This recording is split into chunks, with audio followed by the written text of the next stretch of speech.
Despite the less than ideal situation that Team Rocket is currently going through, Executive Archer praises me as I was able to complete my mission with no drawbacks and saved our Porygon supply without expending resources we don't have. Archer is so impressed that he assigns me another mission. You are to head to Vermilion City to work with the famed Lieutenant Surge. As he was a war veteran, he is a Rocket sympathizer and supports the actions of Team Rocket. So much so, we have had a deal ongoing where we deliver him his drugs in exchange for smuggled Pokemon. This particular shipment deals with rare Johto Pokemon. Collect the drugs for our scientists and rendezvous with another Rocket admin to lend yourself more credibility in front of Surge. That is all. I am looking forward to hearing about your success. Let me pick up the drugs real quick and steroids. Okay, I see you. I see you, Lieutenant Surge. I meet up with Rocket Admin Proton as we approach Lieutenant Surge together to complete the transaction with each other. Surge is a bit rude, however, as he doesn't have the crate full of Pokemon with him currently as it's still in the SSN. Proton and I are bummed of course, but we still get on the SSN to retrieve the Pokemon. As I was exploring the SSN, I accidentally walked in on a highly private inter-champion meeting. Remember, the champion basically serves as the president. It is a pleasure to finally get to meet you in person, Lance. I have heard much about the state of Kanto affairs under your reign from my advisors, but I've always wanted the opportunity to discuss it with you personally. Are you optimistic about your region's future? Oh, let me tell you, Mr. Stone, they're calling it the Golden Age of Kanto, but we're only just beginning. Not only have living standards increased dramatically in the post-war decade, but our economy is in an unparalleled boom. To think that Silphco, once a Kanto family business, now has a near nationwide monopoly on the production of Pokeballs.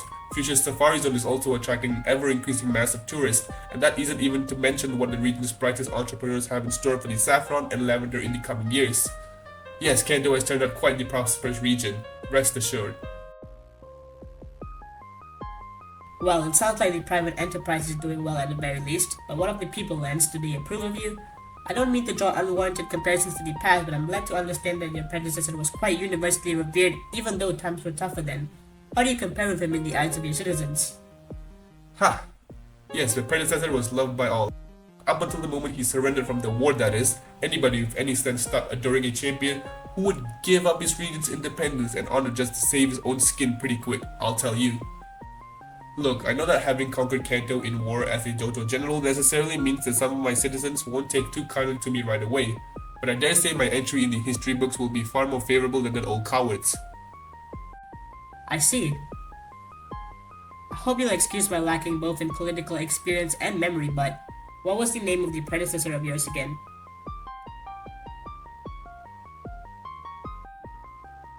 His name was Samuel Oak. I'm certainly not apt to forget that anytime soon. Oh, that's right. And this Oak, he has now given up battling altogether and resigned himself completely to his Pokemon research. I understand his Pokédex system is quite renowned in academic circles, even in Hoenn. It's quite impressive. Heh. Oh, Mr. Stone, Oak didn't give up battling on his own accord. I saw to it that he was banned from ever taking part in a Pokemon battle again the moment he called for surrender. I suppose his research endeavors were all he had left to attend to in his post-war life. Is that really so? I must say, your region's political history intrigues me, Lance. If you don't mind my asking, why in the world do you think such a powerful and respected trainer as this Samuel Oak would surrender without a fight? It seems so odd, so unlike a champion, wouldn't you say? I see no mystery in that whatsoever. We were winning the war and the old man got scared for his life. Simple as that. Some high-level Kanto scientists were allegedly trying to make genetically engineered warfare Pokemon around them as a last resort, but nothing came of it. And once we got the legendary dogs under our control, victory was more or less guaranteed either way. Some Kanto patriots may like to tell the story different, but that's the truth of it, Mr. Stone. Well, it was an interesting turn of events in any case, I have to say. Well, I'm glad I could keep you entertained. Now, if you'll excuse me, I'm afraid I'll have to leave you to attend to some Indigo League business. I hope you'll keep enjoying the Kanto air for as long as it lasts, Mr. Stone. Vermilion is a beautiful city. Bye. Shocking revelations, as Professor Oak seems to have betrayed Kanto during the war, which doesn't seem like him at all. I mean, Oak is an esteemed and well-regarded professor in Pokemon, so him being a coward is certainly unexpected.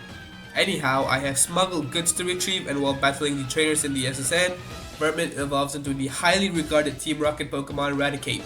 With its help, I was able to fend off the captain of the ship who was guarding the crates in his cabin because he couldn't remember loading them. I defeated him, after which Proton ambushes him by using his coughing to poison him, which leaves him sick. This, of course, aligns with how you find him if you were the protagonist. I really like this explanation because I always found it weird that the captain of the sea got seasick. Not that it can't happen at all, but I digress. Proton tells me that he'll handle moving the smuggled Pokemon into the appropriate location, but also directs my attention to the deserted land with a truck that nobody can access. If you're a true Pokemon fan, you know exactly what that truck is, but without Surf, it is still a mystery to us. Bill checks in on me saying that he gave red tickets to the SSN, after which we report to the boss once again. Giovanni congratulates me on my successes in Cerulean and Vermilion and suggests promoting me soon if I keep at this rate. I provide Giovanni with some intel on Red and Blue, including how the former already has 2 badges and how I beat the latter in the Pokemon battle. While Giovanni admits we can keep an eye on them 24/7, he determines that they aren't a major threat since I managed to beat one of them.